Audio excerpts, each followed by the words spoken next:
La commune de la semaine. La commune de la semaine.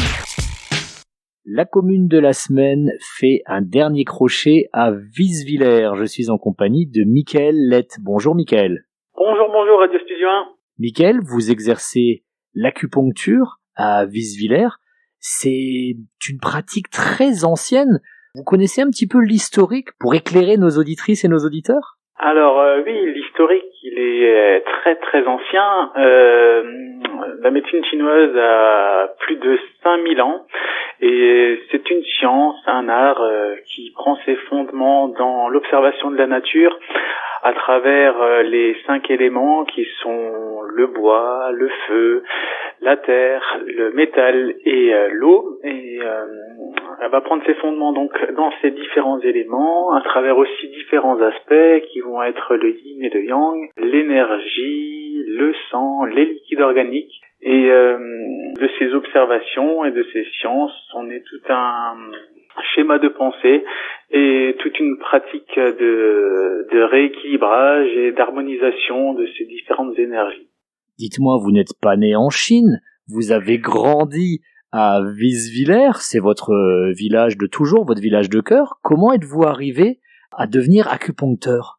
Exactement, je ne suis pas né en Chine, pas du tout, je suis bien de Wieswiller et en fait je baigne depuis toujours dans cet esprit un petit peu asiatique dans la vie, à travers mon papa qui regardait beaucoup les films d'arts martiaux, les Bruce Lee, et ça m'a toujours intéressé, passionné. Et quand on voit des scènes de combat, on voit souvent des scènes de soins et des explications assez théoriques sur pas mal de choses de la vie. Alors c'est rigolo et puis on a envie de s'y intéresser un peu plus, et puis comme ça me parlait beaucoup, la médecine chinoise s'est ouvert à moi assez naturellement. Et du coup, vous avez pris en main ces fameuses aiguilles qui font peur un peu à certaines personnes. Comment est-ce qu'on fait pour connaître tous les points sur lesquels il faut appuyer ? Est-ce qu'il faut d'abord faire un diagnostic tel un médecin, apprendre à connaître la douleur du patient ? Quel est le processus ?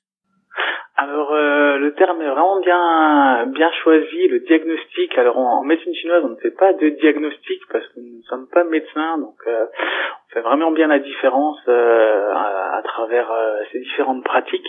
Donc nous on établit plutôt des bilans énergétiques et on regarde les déséquilibres du patient et suivant donc les différents symptômes qu'ils peuvent avoir, on va prendre des symptômes simples comme les insomnies, les troubles digestifs, les tensions musculaires ou tout autre symptôme qu'on pourrait avoir, vont nous orienter vers différents types de déséquilibres et pathologies et qu'on va pouvoir rééquilibrer à travers les différents points d'acupuncture qui sont situés sur les méridiens du corps.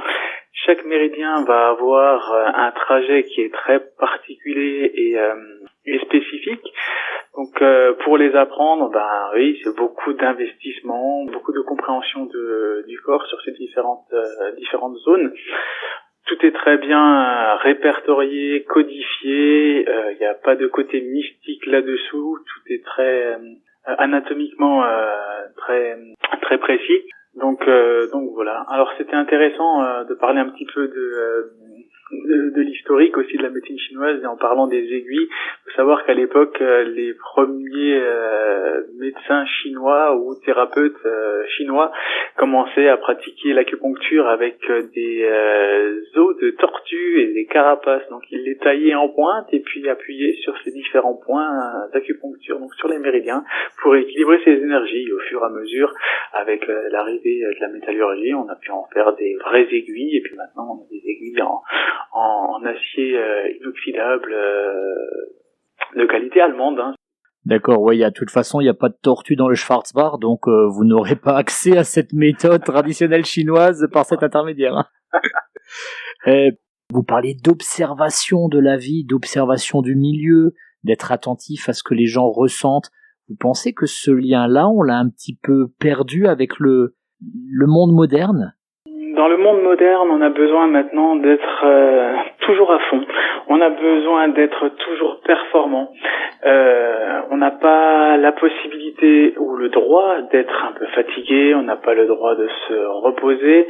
On n'a pas le droit d'être de temps en temps juste pas bien et juste avoir envie de rien faire, ce qui est très important par moment, hein, juste envie de rien, et pour repartir et pour être plus performant par la suite. De nos jours, il faut être toujours à 300% dans tout ce qu'on fait, dans tout ce qu'on accomplit, et de plus en plus rapide, même avec les ordinateurs, avec Internet, il faut que ça aille de plus en plus vite, de plus en plus loin, et en fait, on oublie simplement de prendre son temps et de s'écouter, un peu au rythme des saisons, où on travaille un peu plus en été, en hiver on travaille moins, on mange un peu plus parce qu'on a besoin d'être d'avoir un peu plus de matière grasse, on a besoin d'être plus en phase avec la nature, hein. Chaque saison, on a d'ailleurs, dans la médecine chinoise, par rapport à ces différents éléments, on parlait du bois, on parlait du feu, on parlait de la terre, du métal et puis de l'eau. Ces 5 éléments vont correspondre aussi aux 5 saisons. Alors 5 saisons, on en connaît 4, mais il y en a une 5e. Donc on a le printemps, on a l'été, on a l'automne, on a l'hiver, et on a aussi en médecine chinoise ce qu'on appelle l'été indien. C'est une intersaison entre l'été et puis l'automne. Donc avec ces 5 saisons, on revient sur ces 5 éléments. À chacune de ces saisons, le bois va correspondre au printemps. Quand on est dans la saison du bois, on est dans la saison de la montée, on est dans la saison où la sève monte dans les arbres, etc. Dans la saison de la croissance, on monte. Dans la saison du feu, on est dans la saison de l'été. C'est là où on est le plus apte à mettre les choses en place, à travailler dur, etc. Et au fur et à mesure, quand on arrive vers l'hiver, c'est la décroissance. Et c'est là où on arrive dans la saison de l'eau. Et à ce moment-là, on a besoin de revenir à l'intérieur de soi, on a besoin de rester un peu plus enchevêtré à la maison, on a besoin de se régénérer, d'être plus stable, comme l'eau, contrairement au feu, hein, qui lui est en pleine action en été. En hiver, on a besoin d'être plus calme et plus sur soi. Tout à l'heure, vous avez dit qu'il faut parfois s'accorder le droit de rien faire, de se ressourcer, en gros de déconnecter. À Wieswiller ou autour du village, est-ce qu'il y a un endroit où il fait bon se ressourcer? Wieswiller est rempli d'endroits où il fait bon se ressourcer. Ça dépend si on préfère avoir des plaines, on peut aller dans les coins de Vitrain. Si on préfère les coins avec plus d'eau, on peut aller dans les coins de Sarasma. Alors je sais que je m'excentre du village, je suis un peu plus loin, mais au milieu du village, on a un petit peu de vie, il y a pas mal de passages, il y a un parc.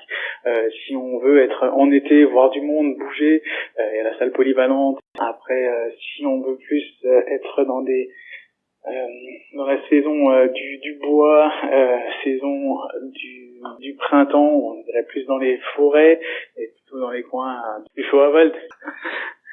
Voilà. Après, si on aime bien être proche de l'eau, on a le ruisseau noir près de chez Génie, c'est super chouette. Puis voir les animaux. Donc il y a vraiment de quoi faire tout autour de Wieswiller, et on invite évidemment toutes les auditrices et tous les auditeurs à venir se ressourcer dans ce joli village mosellan. Merci beaucoup, Michael.